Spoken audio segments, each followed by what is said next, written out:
Wanna know how to add graphics to your images by using BeFunky? Well, in this video, I'm going to show you an easy step-by-step guide on how to do it.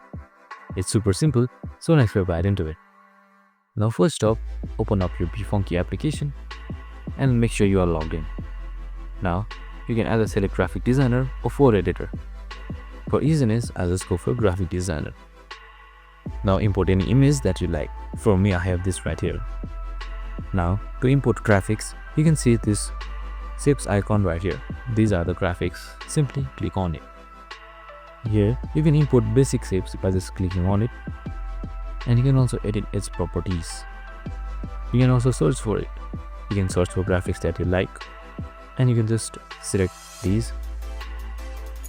And the way you can insert is that you select this and just simply close the window. And there you have it. There should be your graphics option right here. And you can just click on it in order to import them. Now you can just drag and drop it in order to import them.